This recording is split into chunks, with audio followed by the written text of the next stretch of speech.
Peter and Zach are not experts, and everything they say should be taken with at least 1 grain of salt. Please keep your ears engaged throughout the whole podcast to prevent rampant confusion. Now, brace your mind for impact. Love of the sun came back again to make it clear that he never said it would meet him, and shame on a martyr claiming friends from either. Hello everybody, and welcome back to Friends and Theory, your weekly dose of science and goodness applied directly to the ear. I'm Chief AI Investigator, Peter Blackstone. Oh man, we've had a promotion since last week. I'm Damn straight. Zach Baru, other half. I don't know what my role is. You can be the deputy if you want. Yeah, sure. Nice. Deputy AI Controller, AI Watch. Keeping them under control. Yeah. Enforcing the human laws in a robot world. Yeah, that's our job. Well, that's what Friends in Theory is actually just a secret government plan to prepare for the robot apocalypse. Exactly. And that's why you need to listen to the podcast and share this with everyone. Yeah, like, comment, and subscribe. Exactly. Or the robots win. Rate on iTunes as well, or they will get us. Yeah. Okay, we're going to be doing things a bit differently this week. Yeah. There's a lot of news, and I've been really busy. So we decided we'll just do like a bumper news thing. We're going to do bumper news. There's a lot of stuff. There's a lot of news, a lot of good news to talk about. Yeah. So we're thinking from here on out we'll do more news, or the same amount of news, but only have like one discussion. Yeah, it may differ from week to week basically, but we think maybe it will be like one discussion from one of us, and then just some sort of more cool news from the week and things like that. Yeah, because we wanted to cut down on like the lecture-ness of it, and also we might shed some time off the podcast, which could be good. And it will also let us just talk more about the news, because there were like 3 stories we missed out on last week, which I thought there are a lot of really news stories that we miss. Speaking of wasting time, that's exactly what we're doing. Yeah. Let's get on with it. Yeah, I've got places to be. So thank God that someone's made a prediction, a formula, a model for how people move through crowds. So you can efficiently move through a crowd. Is that the idea? I think so. No, I mean, yes, I have transcended the physical plane, and I'm still doing a podcast for some reason. Yeah. Right. So this was published in Physical Review E, a piece by Federico Toschi, Toscai, maybe, at the Eindhoven University of Technology in the Netherlands. And he's built a model for pedestrian movements, which includes predictions of behaviors such as U-turns happening, which can clog things up. Right. And the reason he wanted to do this, he said, was because, you have, stampeding crowds, which can damage stuff. Oh, yeah. You can sort of influence the way people move around conventions, exhibitions, and also like, how do we deal with people who just randomly do a U-turn? Which did happen to me while I was traveling through London. I didn't U-turn. Someone else did. Well, and they had to close the underground. The first thing I want to know is, did they account for that thing where you realize you're walking in the wrong direction, but like pretend that you wanted to go this way, and then you like get your phone out and pretend that someone has just sent you a message, and then you're like, oh man, I need to go the other way, and then you take a U-turn and start walking the other way, so that like obviously every other person on the street who's paying careful attention to what you're doing the whole time doesn't think that you're just some complete dumbass. Oh man, that guy just received. His wife's just gone into labor, and he's got to go the other way. Like, it's not just that he made a mistake. I don't think the hardware and software they were using could account for that. This I thought was really special. They used an Xbox Kinect sensor for this study. Doesn't that mean it's really bad? Careful now.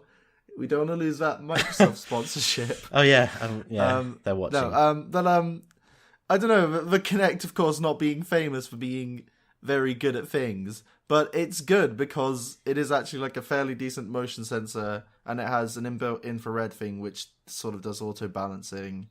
And they gave it some special software, and what they were doing was they were tracking students as they moved through a single corridor near the university's cafeteria.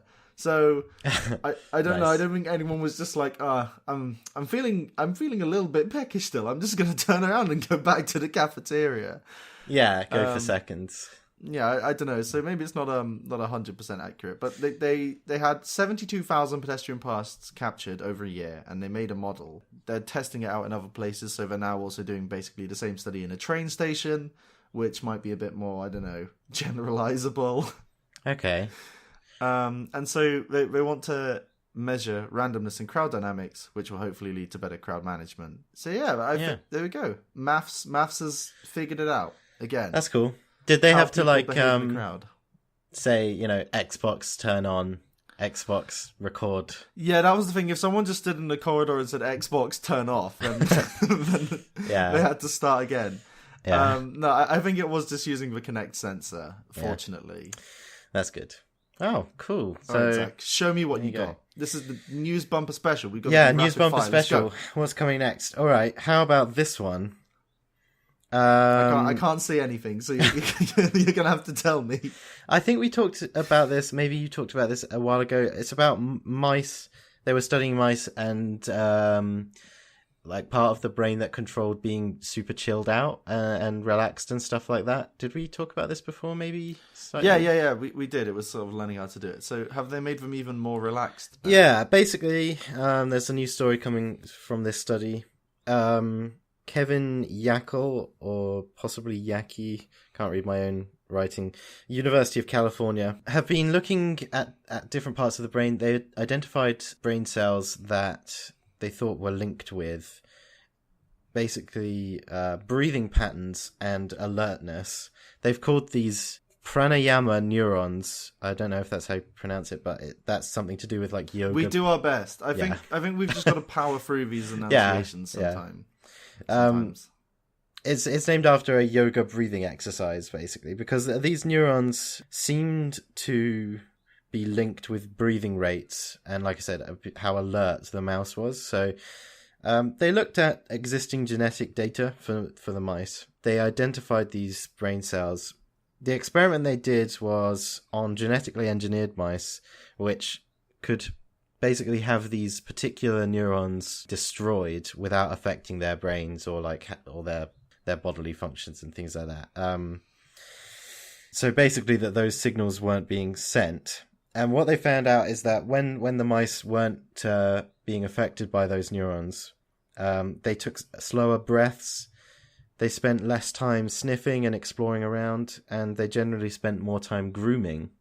Basically that sounds awesome. Can we do that in people? Well, this is the thing. So they got really chilled out, and they found this link between exploration, breathing, and alertness. They suggested that maybe these neurons, in the first place, were, to make sure when the mouse is out and about and exploring and stuff, that it's always on high alert and has rapid breathing and stuff. So you want to be safe before you switch off, basically. They're too relaxed. They forget about their tax returns and get into like a car crash. Yeah, exactly. Which, as we all know, is very stressful. What some people were hoping this study would encourage is more studying on the link between like deep breathing and relaxation, because it seems like deep breathing is a good way to relax. And indeed, they've said that possibly, obviously, it's too dangerous to start like destroying and blasting these neurons in humans, because these mice were specifically engineered so that it wouldn't affect them generally to have these neurons taken out. Because in humans, if we destroyed them, it might affect other parts of the brain function. Nice. But they said it would be possibly an option to design drugs that could basically turn down the effect of these pranayama neuron activities in humans. Possibly make it so that humans could, chill out a bit better. Is this the logical conclusion of drugs? Well, maybe. Where, like, you don't even have to 420 anymore. You just take this pill and then it's like you're having a spa day. Yeah. I mean, that sounds pretty nice. Well, I mean, I was going to say, I guess you can't recover from it. But I guess... No, that's the same with any drug. You can't just say, well, time to sober up. I'm good to go. I think the assumption was a drug would sort of turn down the effect of these neurons for a while, and then it would be unaffected in the long term. But that's not something that's been super investigated currently. It sounds really cool, to be honest, if not a little bit sketchy. Yeah, I mean, it's a little bit weird, but who knows? Could be good. I've got some exciting and good news. Let's hear it. Okay, I will tell it to you. A research team led by the Case Western Reserve University and published in The Lancet, they've managed to get a quadriplegic man of 8 years. He's been able to move his arms again, albeit temporarily. That is pretty incredible. Cool as hell. And I saw a video, and it was really cute. And the whole thing is really cute. So how does it work? Like they've managed to allow this person use of their arms. Zach, I'm glad you asked, because thanks to invasive surgery, so Bill Kochevar was in a bike accident, and he's been quadriplegic for 8 years. And he's been working close with a team that's been led by the Case Western Reserve University. And normally we do say all the places, but this was a lot of places, and they all had long names. Yeah, sure. And I feel like I've just completely, wasted all the time I would have saved by not doing that. Whatever.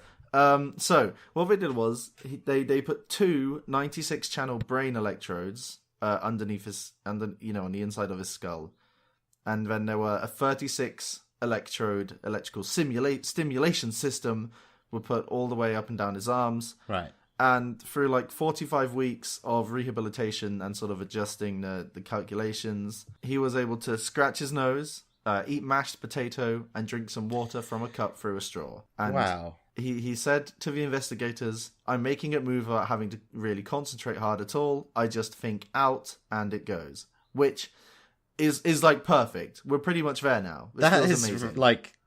Yeah, I mean, this is the sort of thing, we always say this, but this is the sort of thing that seems like science fiction until you realize that actually, like, modern science is really, really getting there in terms of a lot of these sci-fi ideas. Like, we've got brain-computer interfaces now. Like, we've done that. That's done. We're there. Yeah, like, and as we've said a couple of weeks ago, I think, was it, that Elon Musk is saying next thing is to make those brain-computer interfaces like capable of bestowing some of the computing power onto the brain. No, Elon, no.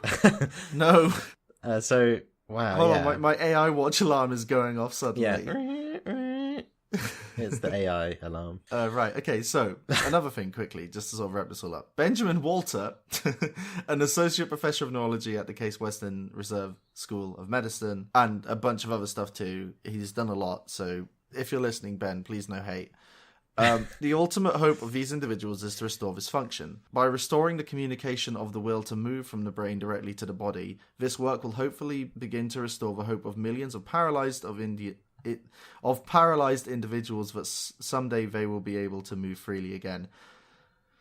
I really butchered that. No, it's fine. Good effort. That was from the. Was that his words? Yeah, that was a long quote that I dragged out. Yeah, okay. I mean that's Bang. pretty good. News piece over. Next news. Oh, we're moving on. Okay, jeez. Over to you, Zach. All right, I've got another naturey one for you here. Okay, nice. Let's go into it. It's about the UK. UK plans to bring 20 species back from the brink of extinction. Nice. Yeah, this is the kind of high quality positivity that we encourage on Friends in Theory. There's been renewed efforts to save some of the UK's rarest species from extinction. This is coming with funding and backing from the lottery, £4.6 million funding for this project. That's cool. Yeah. There you go. Things I never considered. Where does all the lottery money go?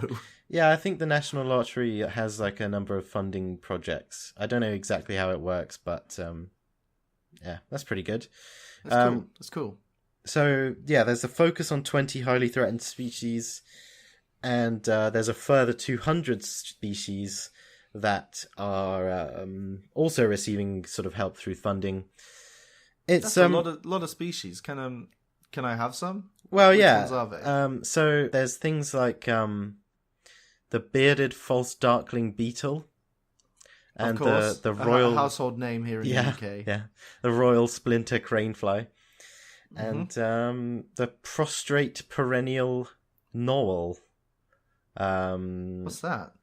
I don't really know actually what it is. If you know what that is, please like, subscribe, and comment. And rate us on iTunes. No, but actually that's notable what you said about the household name, because a lot of these things that are being focused on are, quite a few are plants, and there's lots and lots of insects, spiders, beetles, and all that kind of thing. Lots like invertebrates make up the vast majority of severely endangered species. Yeah. And a lot of them often aren't the ones that you see all the time. Because everyone has, cute pet dogs. No one has, cute yeah, pet I don't want to flies. sound too cynical, and they can very much act as kind of like figureheads for conservation, but it's usually like a cute little mammal or something. Yeah, like you have there's one organization that has like the white tiger. Yeah. The world something, the panda. The one. World Wildlife Fund has the exactly. Yeah, they or don't is it have foundation? like a big spider.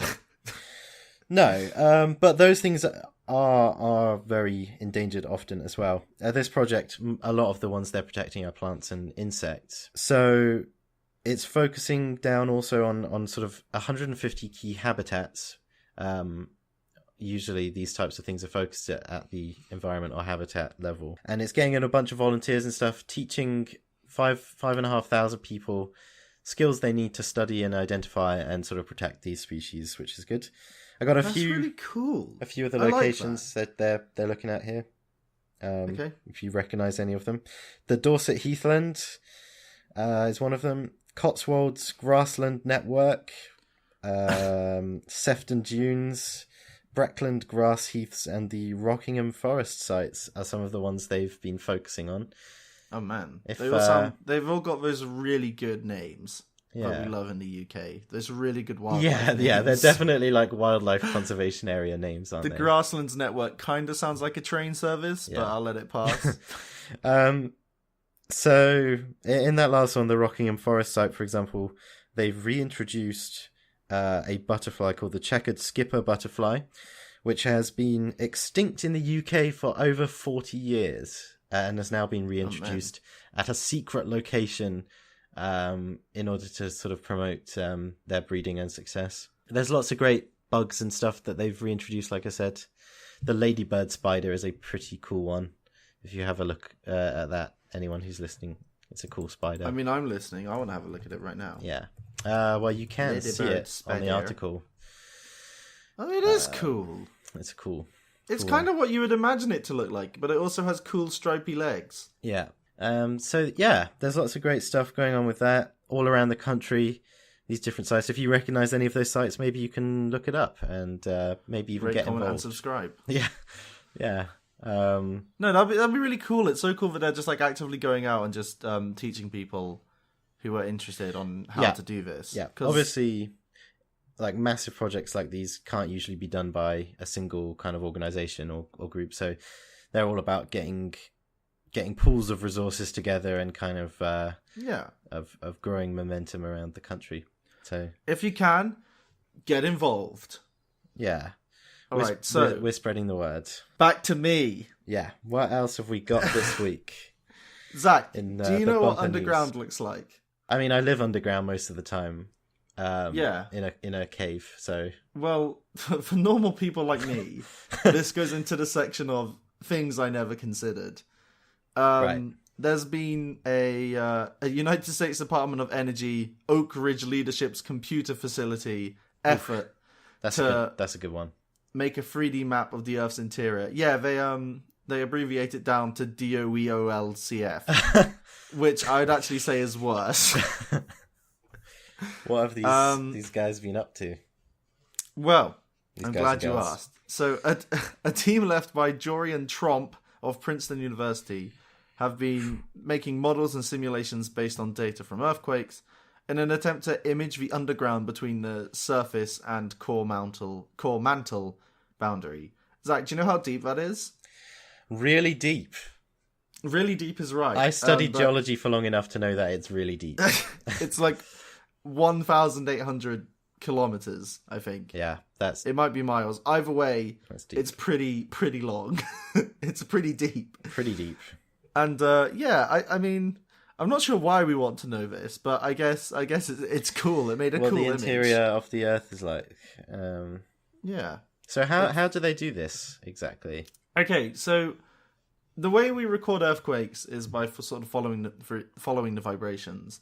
Yeah. And by following the vibrations and looking for areas where, their behavior changes, say they slow down or speed up, you can generate an image or like, a set of data called a seismogram. And that generally is representative of like, where are their holes? What's the composition like? And so through like 15 iterations of the software and like 6,000 earthquakes, they managed to produce a map of the entire globe, of what it kind of looks like under there. Wow. The whole globe? Apparently so, yeah. I mean, you can find the article. I got it from Science Daily. I'm guessing most people like are fairly aware of like seismic waves and kind of how that energy propagates from earthquakes and stuff. I guess the recording element of it'd be a bit like how sonar works or something like that, where you sort of send out a wave and like you record based on what you get back, yeah, what that wave sort of bumps into along the way and how it changes and stuff. It's a similar thing with seismograms, I think, isn't it? Seismographs. Yeah. Well, actually, I do not know, but all I know is that earthquakes cause vibrations, and you can use that data. I think it's a similar thing. And then you have to stitch all of these seismograms together, and then you have a picture of what the whole world looks like underground. My geology lecturers are in despair. Currently. Thanks for listening. Yeah, thanks for listening, everyone. I think that's right. That's really cool. Over to you. Take us away from this horrible planet. Yeah, wow. Guess what? It's our very, very popular section that we've just started. Space news. I mean, do we have a better name than that? Space. This is Biggest Boy. Come in, sleepy voice. Over. Yeah. This is sleep. Is that my call signature? Sleepy voice. Yes, that's fine. Yes. Over. Oh, sorry. Over. We're going back into space. Space news. Let's have all the space news. If you have a better name for this section, please comment. Space news, right? Rate what and we got? Subscribe and leave a review on iTunes. Go. Oh god. Space news. Well, first of all, we're sticking within the solar system. We're talking about Mars. That good old planet Mars. What do you think about Mars? He's my favorite god. He does a lot of fighting. The thing about Mars is that he used to have a lot more atmosphere than he does now. This metaphor's getting out of control. Yeah. So Mars, as many people know, is kind of a pretty barren place. It has a very thin atmosphere. It's our favorite neighbor though, as well. So much so that we'd like to some people just want to go there. Yeah, and not come back. Well, the thing is that in the past, it may have actually been not that bad a place to go, because it previously, we think, had a much more full atmosphere, lots more gas in the atmosphere, basically. Right. NASA's MAVEN spacecraft has been doing some research. It's indicated that Mars has lost the vast majority of all the gas that it's ever had in its atmosphere. Oh. Where does it go? Well, it just gets dispersed into space, basically. Well, this is the thing. So, Mars doesn't have a protective magnetic field like the Earth does. And I'm not super sure on this, but I think it's to do with the fact that it doesn't have a super hot core. With like those 15-kilometer long crystals that are spinning around. Yeah, I think it's to do with the convection, in the core, which causes the magnetic field which is to do with how hot it is, basically, in a very simple term. Mars isn't that hot. It doesn't have this magnetic field. And what the Earth's magnetic field does is deflect solar wind and charged particles from the sun. So Mars just gets completely blasted by these charged particles from the sun. And what that does is kind of scrape away the atmosphere and just send it spiraling off into space, kind of, in a sense. So it's estimated that Mars's atmosphere loses about 100 grams of its gas per second. Oh, God. I thought you were going to say per year, but no. No, per second. Because 100 grams of air is like a lot of air in terms of volume, as far as I'm aware. We need to go there now.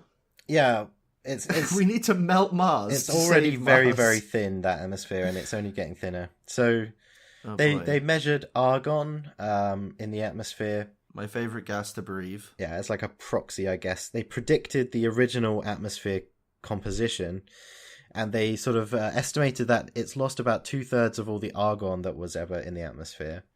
And they sort of used that to extrapolate and determined that also the majority of carbon dioxide in the atmosphere has been lost as well. And Crikey.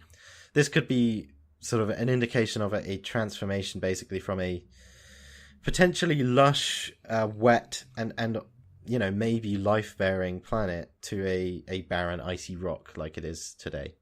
Yeah, because we need this gas to live. Yeah, I mean, pretty much everything that we know lives needs the atmosphere to live. Although, who knows? Maybe there's some kind of like space whales or something that can live in the vacuum of space. Never say never. Okay, right, Zach, are we staying in space? Yeah, sure. I've got some more space stuff. If you want me to just go ahead with it. Yeah, I'll just pull up a pew, grab some popcorn.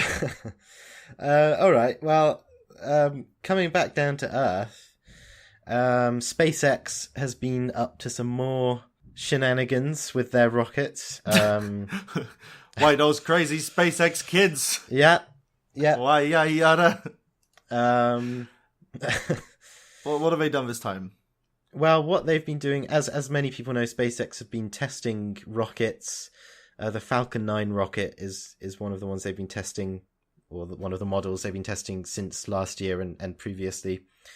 Basically, this time they've done it yesterday, in fact, or March 30th. They launched and landed a Falcon 9 rocket. Specifically this time, it's one that they've already used before, that they relaunched and relanded. Oh my god. Which is kind of significant in the spaceflight world, because like the idea that SpaceX are working on is that if you can reuse a rocket like this, then it makes spaceflight a lot cheaper. Well, that, and you might be able to like land somewhere then take off again, because we kind of like that famous documentary WALL-E. Yeah, where they show all the junk in space. That's basically our behavior at the moment. Well, yeah, I mean, we haven't traditionally reused rocket parts, basically. Yeah. This part they've been focusing on is I think called the first stage rocket, which is basically what blasts up into the atmosphere and then breaks off and falls back to Earth. March 30th, they launched the Falcon 9. It was carrying a commercial telecoms satellite. And once it reached, it blasted off once it reached its designated point. It separated from the payload, and then the first stage rocket touched back down. It separated and touched back down on a platform in the Atlantic Ocean. You might have seen that they used the same platform last year in April when they were testing the rocket. It landed in a perfectly reusable condition, seemingly. That's awesome. Reflown booster. So this specific Falcon 9 has flown multiple times now, which is, it's really good, because reusing the rockets makes it a lot cheaper and more efficient to send stuff up into space. Which is good generally. Good. Virgin Galactic, you need to get Stephen Hawking in space right now. Right. If he's not already there, you guys are just fucking done. Yeah. Because Elon is just going crazy. Yeah, I mean, one of his Falcon 9 rockets did explode on the launch pad last year, but they've done a lot of tests. They're making sure these rockets are working and can be reused, and generally they're having a lot of success. Yeah, I mean, Stephen Hawking, safety first. Please do not blow up Stephen Hawking on the landing on the launch pad. No, that wouldn't be great. Was this platform perchance in the tropics? I have no idea. It was in the Atlantic Ocean. Probably not. If it's for the purpose of a good segue, then sure, why not? It may have been in the tropics. Well, I hope it wasn't actually, because we probably don't want that sort of activity going on around those dangerous areas. But anyway, I'm here to talk to you about everyone's favourite blenny, which is a type of small fish. So, this is a study published in Current Biology, right? By the Liverpool School of Tropical Medicine, and so there were two species of blennies, Maiacanthus gramistes and first word again, Atra dorsalis. Right. And basically, when these blennies get sort of swallowed up by a predator, they bite the inside of their mouth, and the predator basically spaces out and just goes slack-jawed, and the blenny can just swim away. But then the predator also leaves unharmed. Okay, so they basically get eaten and then fight back. Yeah, I mean, one of the places talking about it said it was kind of like taking heroin, which that's not a comparison I can draw. What? But so fish are injecting heroin into other fish. Oh, so they basically so they go in. It's not heroin. Stab some poison in, and then So it's a 3-component cocktail. You have what are called enkephalins, which actually have sort of a pain-killing effect. Right. Neuropeptide Y, which reduces blood pressure, but in conjunction with the enkephalins, can reduce blood pressure by 37% in 4 minutes, which is ridiculous. Oh my god, that's crazy. So that's why. Yeah. I've given blood before, and you can feel a lot worse with a lot less blood pressure reduction than that. So they just make these predators space out completely. Yeah. And then swim away.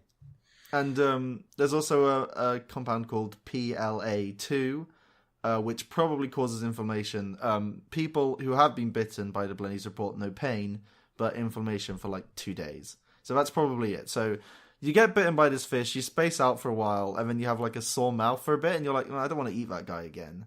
Because you didn't even get your eat on. But again, this is just another really cool method of defense that we don't have in the UK. I mean, I don't think people talk enough about the UK, the common toad, where its defense mechanism is to kind of taste bad, which relies on it dying. And I was kind of under the impression that it's not even a guarantee that they would come back to eat everyone you know and love. Yeah. While we're under Dassie, sure, it's better down where it's wetter. I hear that sometimes from talking animals. Yeah, there's this one lobster. He's kind of annoying. But anyway, so the sawfish. Oh yeah, I know sawfish really well. We go way back. Yeah, he's a cool guy. So if you don't know what a sawfish is, imagine a shark, and it has a nose that's about the length of half of its body that kind of looks like a chainsaw. That's what the sawfish looks like. They are pretty intense. Yeah, and generally. This is called the rostrum, and it's essentially a big flat, long blade-looking thing. Yeah, and it has these little teeth on it. And so Sam Evans, an engineer from Australia's University of Newcastle, was they kind of look like wind turbine blades. So I wonder if something cool is going on here. So he teamed up with biologist David Morgan and fellow engineer Phil Clausen, and they do look like little turbine blades. And in fact, they're so hydrodynamic that they can cut through the water without making any vibrations. and that's pretty big as a defense goes. Apparently so, because the sawfish doesn't, like cut people up with this. It literally bludgeons other fish with it. Like killing them or knocking them out. Yeah. So it can also do it like silently.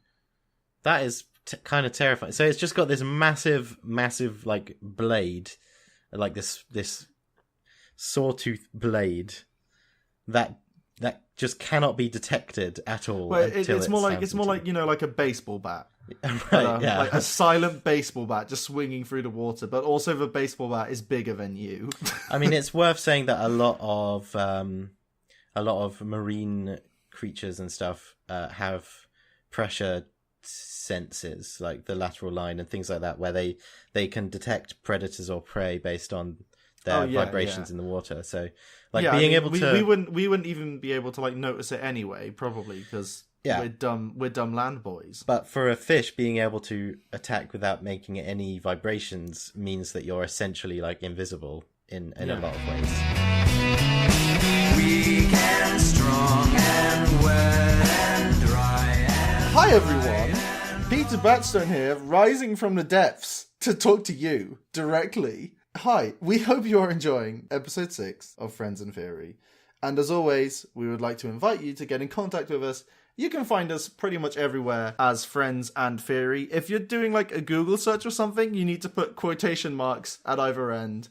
Same with YouTube, or you will just get content theories about the TV show Friends. We haven't quite overtaken them in terms of popularity yet. So on Twitter, if you're looking for our specific handle, we are at @the_fatcast with a capital F, T, and C.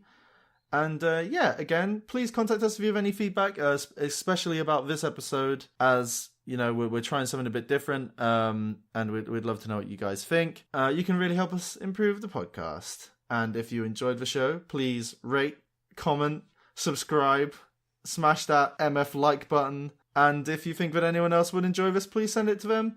Also, please review us on iTunes, because that really helps us spread on iTunes, and we're actually getting a lot of our attention on there, so that would be really helpful. Okay, so thanks, thank you, thanks, bye. You hear it, don't deny it. Leave if you can't stand the thought of. Alright, news team. Nice. Let's surface. Let's get out of the sea. Let's surface. Where are we going next? Alright, well, we're back into it. I'll tell you, we're going back into space for a minute. Really? Whoa, quick, back. Get in the rocket. quick, back in the rocket. But we're going much further this time. We're going 5,000 light years away, I think. All right, I'll put the kettle on then, shall I? Yeah, you may as well pack some, sandwiches and cheese strings or whatever, and buckle down, because we're heading to the Boomerang Nebula. Okay, nice. I hear it's a very popular tourist destination. It's a pretty cool nebula out of all the nebulas that I know about. What's very interesting about it is that so far we believe it's the coldest place in the entire universe. Okay, but how?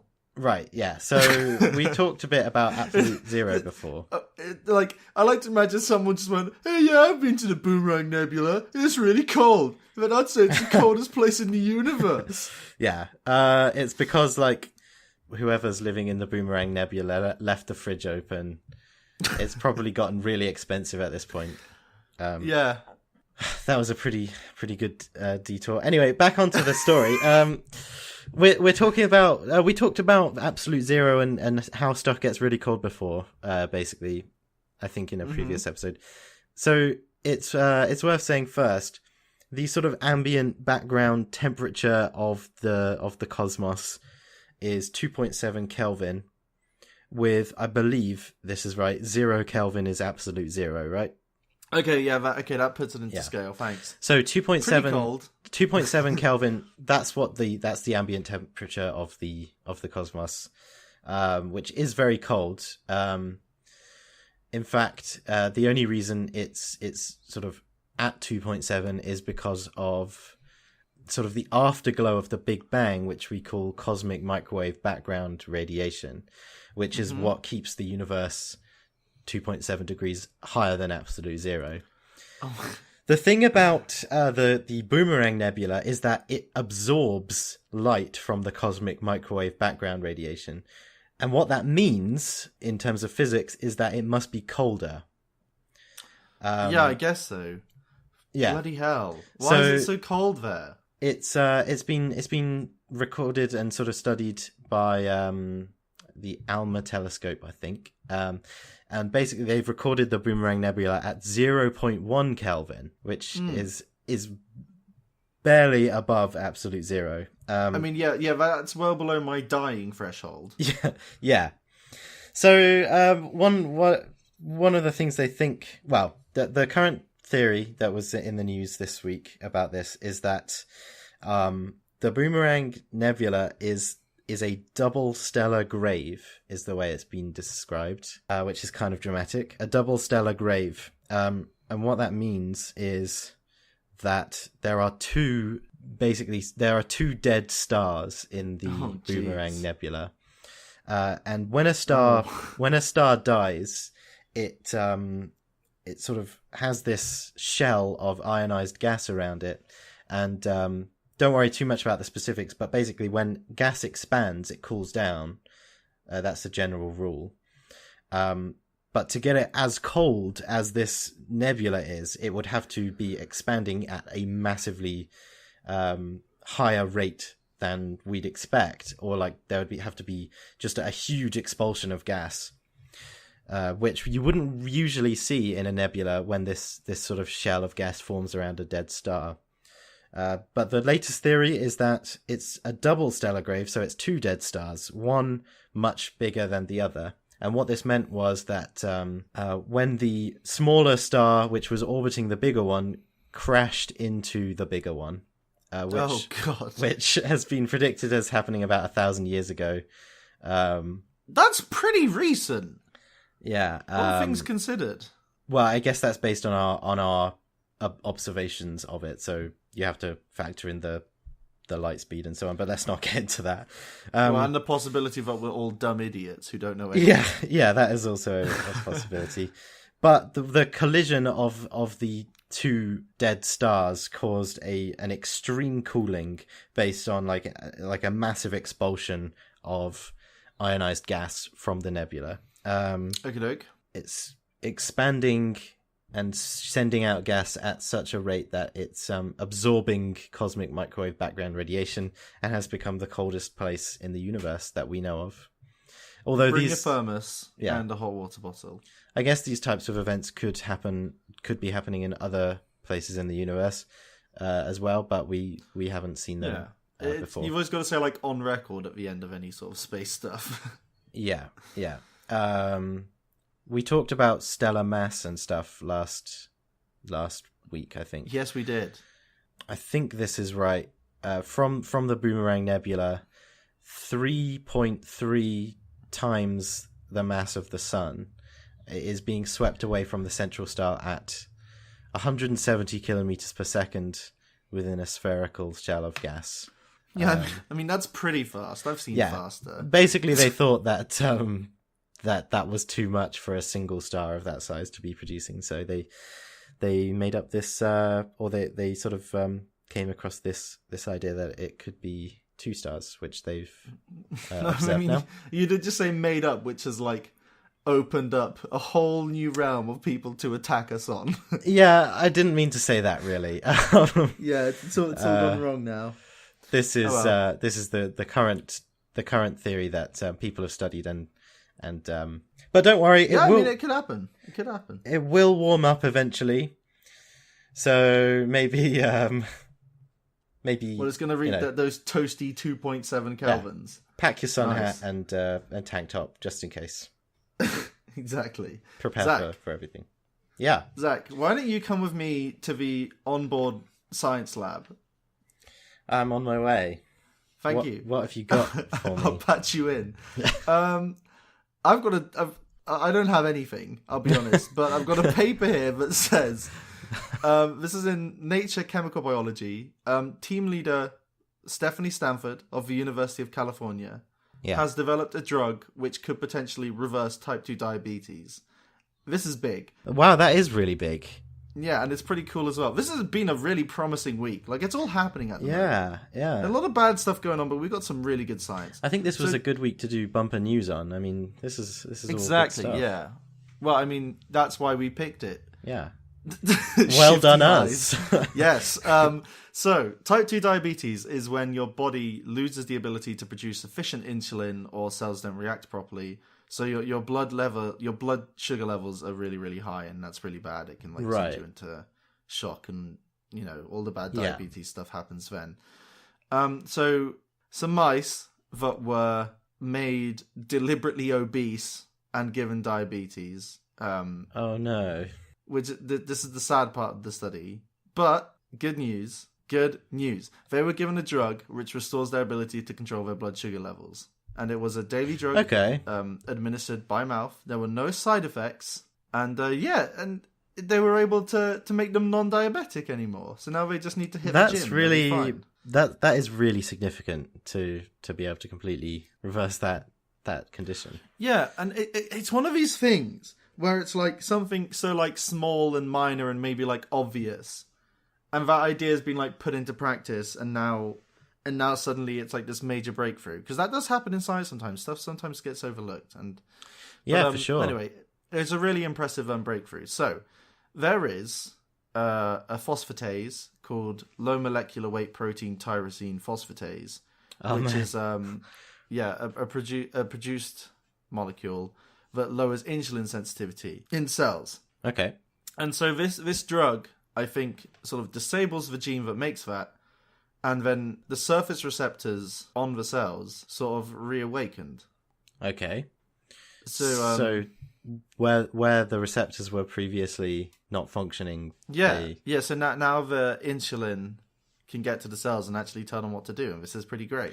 Yeah, because that's the big problem in type 2 diabetes is basically it's not being processed properly, is it? Yeah. So this is just saying like, hold on, guys, let's take a step back, turn it off and on again.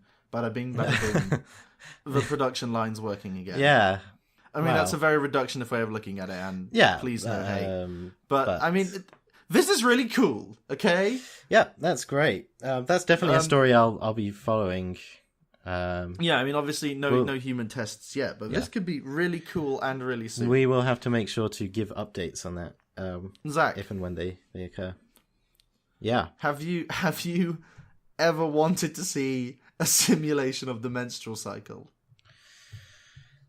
Well, now that you mention it, I mean, what are my options if that's my goal? Well, Julie Kim of Northwestern University has published a piece in Nature Communications, and she works with what are called organoids, which are like 3D clumps of tissue that behave more naturally than traditional cell cultures. So this is still all in a petri dish. Organoids does sound like a Power Rangers enemy, though. It does. Want to say. Oh no. Anyway, sorry. Go ahead. Go ahead. We need to keep that brand deal with the Power Rangers movie. Yeah. So yeah, it's better than traditional cell cultures, and they can link together, so you can have little working systems, and that's pretty cool. Again, that's something I'd never thought about before. Yeah. Really. But it also, like, the mental imagery is kind of gross. So the short of this is, simulated female reproductive system behaves almost like the real thing over 28 days. Almost, yeah.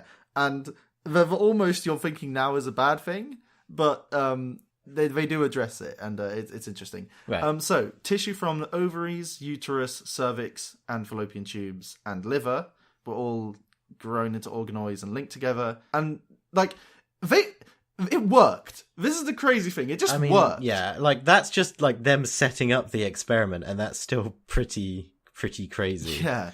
And so they responded to the hormones that your usual lady bits would get exposed to over the whole cycle. Sure. And there was even ovulation happened successfully. That's intense. An egg was released. It went down the tubes and went into the special space where eggs live. Okay. I But- don't really like the term special space, so if we can avoid that term in the future, that would be good. But I there mean, was- wow, like so like this is getting towards the point where we could potentially just like lab simulate both like the male elements and the female elements, including the the egg and sperm, and just produce a child from We will make organoid. like a child of science and nothing else. My beautiful son, organoid. Yeah. Wow. Okay, here we go. Listen up. I'm listening. There was no menstruation, but that was probably due to the lack of blood vessels. In fact, it was almost certainly due to the Right. lack of blood. Yeah. Sure. But what Julie wants to do with this is she said that it could lead to the treatment of really bad period pains, which, as I understand it, are really bad. Yeah. I mean, I always hear that it's absolutely awful pain. Yeah, so... I mean, I haven't had any, positive reviews of period pain. No, certainly not. So that there you go. That's good. That's exciting. Yeah, And also kind of nice. nasty. I don't want to see mean, a bunch of we've living had organs on a petri dish. we had the like heart on a spinach leaf last week and stuff. Like, yeah. can But we I'd just actually say that's probably nastier. get 'cause it was, like, various bits, eating. get various organs and bits of like fleshy human forms and just grow them Yeah, in a but, lab? okay, but this is all like just like tissue, Yeah. and it's working very sort of functionally. Yeah. But we haven't quite got to like an organized, controlled system, or like getting a brain on. Obviously, a petri dish the or something. human body is like a very complex interaction of lots of different systems, but still, it's very, very promising that they could even replicate one of those systems accurately. Back again to make things stand with no disrespect to the end. High and low and new. Okay, Zach, I've got some water here, Okay. but what I'm really interested in is the lemonade that you potentially have. What can we Right. do about that? Yeah, this was a really, really weird story from the week, which I'm still sort of struggling to understand a little bit. Basically, the long and the short of it is that someone sent a glass of lemonade over the internet to someone else. Well, I mean, scent is a strong word. I would say he ruined someone's glass of water. Yeah, so what happened was someone had a glass of lemonade, I think, and someone else had a tumbler of water, and the first person sent digital information to the glass of water via the internet, which through a system of sensors and electrodes digitally transmitted the basic color and sourness of lemonade into a glass of water. Yep, that's about it. I mean, So a very special tumbler, it should be said. yeah, obviously it's got all the sensors and electrodes and like pH sensitivity and I think like an RGB color sensor to capture the color and acidity. But I mean that's I'm not even really simplifying it that much. They recorded like information from a glass of lemonade and then a glass of water somewhere else on the other side of the internet was turned into what is sort of a bit like lemonade. Yeah. So here's the dealio. I just had a quick scan through it again. Yeah. And they were asking people to rate how it looked and how sour it was. And then you remember that's basically all they can do is mimic the sourness of lemonade. Yeah. So you've basically just got a device that can just ruin someone's drink. You just send them a message to make it all sour. Maybe you like yellow sour water. Yeah, great. It's just thanks for this lemonade. The idea coming from someone, I'm sorry about the name, Nimesha Ranasinghe, I think, if I pronounced that wrong, sorry, at the National University of Singapore, was saying, what if you could upload taste to the internet in the same way that you can post pictures of drinks and stuff like that, to share Good. sensory experiences over the internet.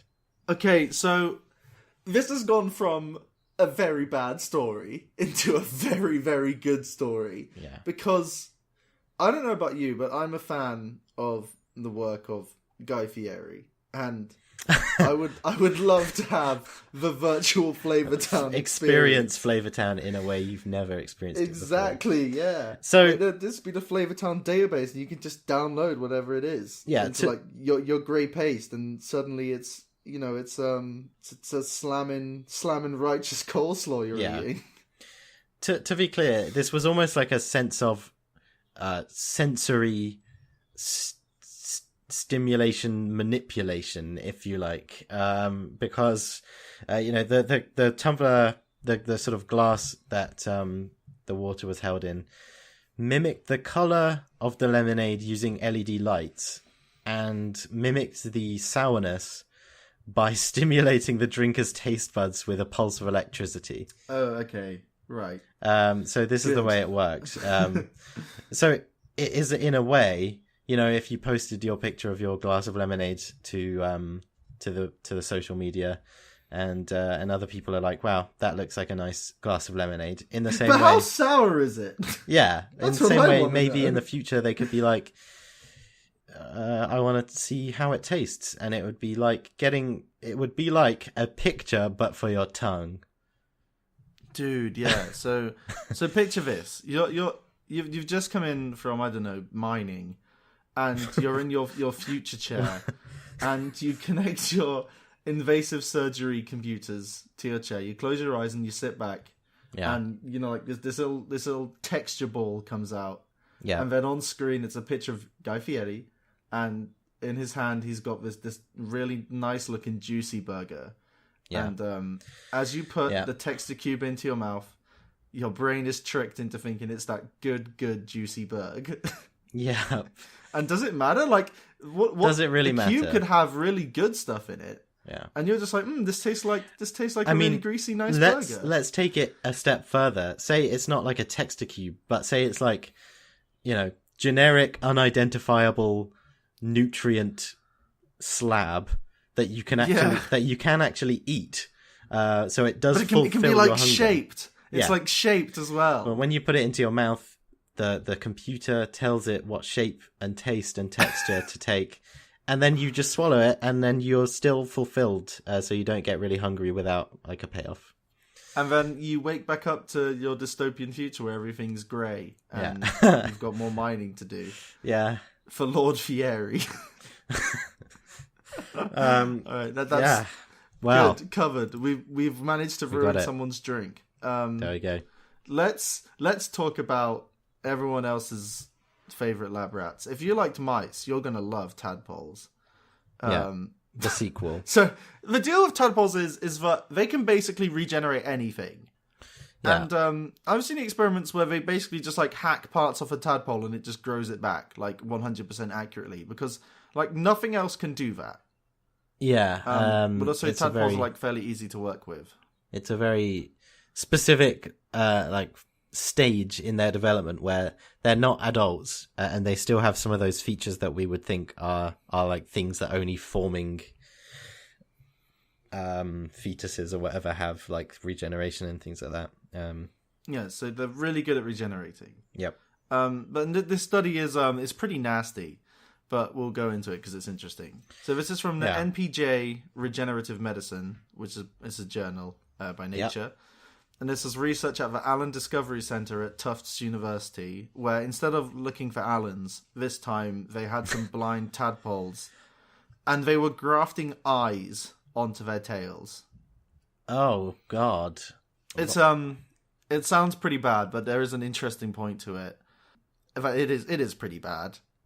I mean, I'm not sure how I'd feel about conducting a science. But what again, kind of eyes are we talking here? Just like the normal tadpole eyes. They weren't like. What? And they were being successfully grafted onto the tails. Yeah, which then begs the question: where are they getting these eyes from? Well, whatever. Moving on. And they would then treat these animals with zolmitriptan.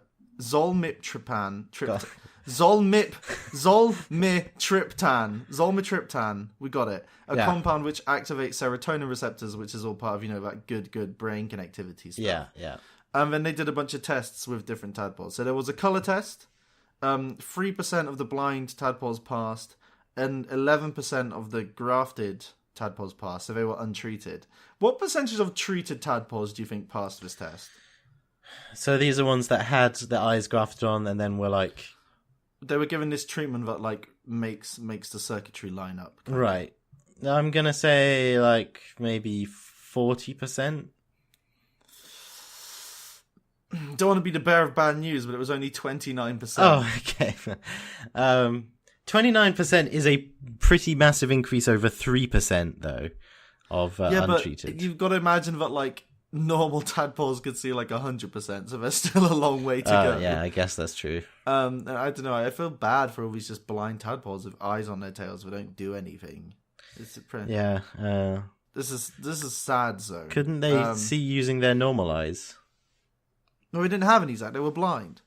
Oh, right, yeah. That's quite an important part of the study, I guess. Yeah, exactly. No, but they just asked the tadpoles to close their eyes. I've been paying attention.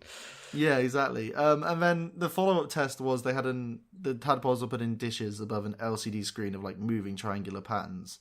Okay. And they're basically looking for how much did the tadpoles follow those patterns. Yeah. So tadpoles with 100% normal vision followed 80% of the time, which is 20% I guess just didn't care. Yeah. 38% of blind tadpoles followed. 32% of untreated grafted tadpoles followed, and 57% of the treated ones followed. Right. And I'm not really sure what this is showing. Yeah, you can't always let yourself be guided fully by the stats like that, because there is a difference between a difference and a significant difference. And this was it's all significant or it's not worth talking about. Yeah. But it's still it's not blowing one. me away, but it does show that the drug is good for that sort of regenerative medicine, in particular with brain signaling, and it is currently used as a treatment for migraines. So okay, we learn more and more every day. There's more applications for this treatment, basically. I guess so. I mean, you are working with tadpoles, which are particularly very regenerative to begin with, but yeah. But it's early days, I suppose. Always early days. That's good. Another one to keep an eye on, if you get my meaning. Yeah, just don't think about the tadpoles. Yeah. Moving on. Yeah, so another sort of vaguely medically related one, I guess, although a bit more medically related. There's been some studies done by I forgot. I think vampires. Yeah, I think it was Hartmut Geiger at the University of Ulm in Germany. He sounds like a vampire. Yeah, I think there was also some other universities in America that were linked with this. It's about blood. They were testing blood, and specifically about stem cells in blood. And they found that younger blood, if you like, the stem cells produce more blood cells, essentially. Especially white blood cells, and they identified a protein that boosts stem cells into producing more blood cells, which essentially makes old blood act like young blood in the simplest possible way of saying that. It's kind of almost without rejuvenates. having to take a bunch of young people's blood. Yeah, it essentially seemed to rejuvenate older blood cells and cause them to become more active. The protein was called osteopontin, and sort of stem cells that were introduced to this protein started producing more white blood cells. And if this was translated into a whole kind of circulatory system effect, then it could be used to essentially make blood young again and treat any kind of age-based blood conditions and things like that. So there you go. More rejuvenation and regeneration. Exactly. Don't worry about it, guys. Yeah. I mean, don't get diabetes, and If try you not can to be help it. blind. But if There's lots of promising it's not the end of the world, research. There's lots of that's promising the research. that's the tagline for this one. It's not the end of the world. I'm not sure how I feel about that. No, me neither. Zach, did you think last week's dinosaur controversy was bad? Yeah, I mean, it was shocking, shocked me to the core. Because this isn't the only story that's come out since then. There's also been like propositions for changing the way T-Rex looks, all kinds Yep. of. It's like this has been like the floodgate for all the like dinosaur Yeah, controversies like, people were like holding back. It's hot right now, basically, which is why it's getting published a lot. It's hot to dunk on bad, well not bad, but old dinosaur science. Yeah. So Dr. Jordan Mallon from the Canadian Museum of Nature has proposed that we should reject the belief that certain dinosaurs can be identified as male or female based on their skeletons. I mean, that's basically all we have to go on at the moment. Yeah, Dinosaurs weren't famous for like writing diaries or anything. It's true. It's true, unfortunately. And like the diaries that we did find all had like padlocks and stuff on, so Exactly. we couldn't see. But I skimmed through this. It's in paleontology, you try and get as much information as you can from the fossils because from as little as possible, basically. yeah, I mean, there's the fossil evidence is often not very complete, which is why modern paleontology is trying to basically get as much as you can out of the fossils, but also do a lot of other, like genetics or kind of phylogenetic studying that's not based directly on fossil evidence. But it has long been said that you can identify certain what are called sexually dimorphic features, which basically means features that are different between males and females in dinosaurs from their fossil skeletons. But this guy was saying you couldn't do that. Is that right? Jordan says no. Yeah. He believes the fossil evidence is not strong enough to determine this. Though dinosaurs may have been sexually dimorphic, as you know, that makes sense of what we currently have in the world. The fossil evidence isn't enough to say so. Right. And especially if you're looking for features that you would associate with like either gender or sex rather in this case, I suppose. We just might be wrong. I don't. It's not fair to say like definitely. I guess. Yeah. Yeah. So he says we need to focus on specimens that can be identified as female, so with like eggs preserved with them, and try to get larger sample sizes for the testing, because only then can we like obey the science method and actually do it good. Yeah, it's not exactly a new story that the fossil record might be unreliable, but I don't know. I think it's an ongoing discussion about how much you can actually extract from the fossil record. Personally, I think that it's not something to dismiss entirely, but obviously it's not in science. You can rarely sort of lean on one source of evidence entirely. So, yeah. What have we got? Have we got any? We've got. I think. Hold on, we've Deputy. I've got a report coming in right now from the Japan branch of AI Watch. Yeah, what are they reporting? This one's a real stinker. So this is a piece of shit robot that's been. It's not. I don't like it, but they like it apparently. Which has been described as like the Mona Lisa because it has weird eyes that look like they're constantly staring at you. Okay, right. So this is a robot called Transgazer. And it also has like a little fake nose and an LCD screen with an animated mouth on it. Oh my god! And Did you say this was made in Japan? Because that doesn't. Of course, it's made in Japan, but like it doesn't look human at all. It's basically just like it looks like a smartphone, a lump, and a couple of bricks, right, with weird eyes on a stand. And this is by the Nippon Telegraph and Telephone Corporation in Japan. Yeah, and so. Its eyes they're like double-sided. That one side is concave, which is what our eyes are like. Right. And the other side is convex, which means oh no. No. Convex are like our eyes. Sorry. So they're like bulging out. Oh right, yeah. Whereas concave is like it sinks in. Yeah. And so the concave ones, when it switches to them, it makes the illusion that it is staring at you constantly. You know, like when the eyes follow you around the room. Oh, sort of God. thing. And Why what have annoys they- me about this the most is that the robot isn't even looking at you. It's not. It just looks It's like an it's looking at you. illusion. Yeah, and that's somehow even worse. It's almost like an intimidation tactic. Like, what does this have to do with robotics? Like, they why... think it will help with people-robot interactions, because when the time comes for us to actually take the robot's head on, they probably won't have any need for eyes. So they're just going to have these concave lumps. Oh, maybe this is like, they're building in a weakness which during the war humans will be able to exploit. Yeah, we won't be so emotionally terrified. Yeah. Well, no, but that's not the reason they did it. It's just like Rogue One.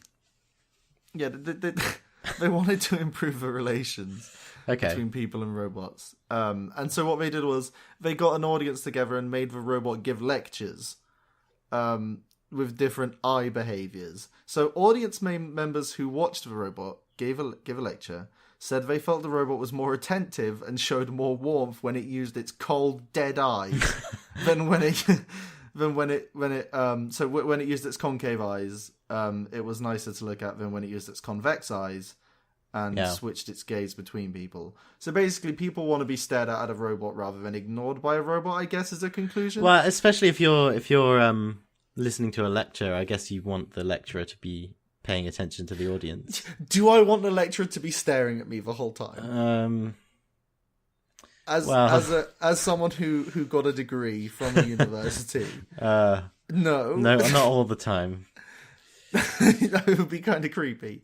But I don't know. It's I guess the idea that it's not even looking at you is what bothers me the most. Yeah. In short, Japan, shut it down. Shut it down, boys. Shut it down, boys. And speaking of which, I think that's just about it for our bumper news edition of Friends in Theory, isn't it? Yeah, let us know what you think. I mean, either way, we're going to have a discussion piece next week. Yeah, we'll have at least one. But we like talking about all this news, to be honest. It keeps it fresh, keeps it interesting. If you came here exclusively to listen to just one of our voices and, you can't get that 20-minute gap you were looking for, I'm sorry. Sorry about that. I've been Peter Batstone. I've been Zach Baru. The music that you've heard throughout the episode and will see us out is the song And by Tally Hall from their album Good and Evil. Check it out. If you like it at all, go and listen to it. It's good. Yeah. Last call at the science bar, folks. Shut it down. Shut it down, boys. This is Chief Detective Biggest Boy. Shut it down. Yeah. I've got a badge. Shut it down. Big bad Betty of the apocalypse. She opens her lips and it goes like this.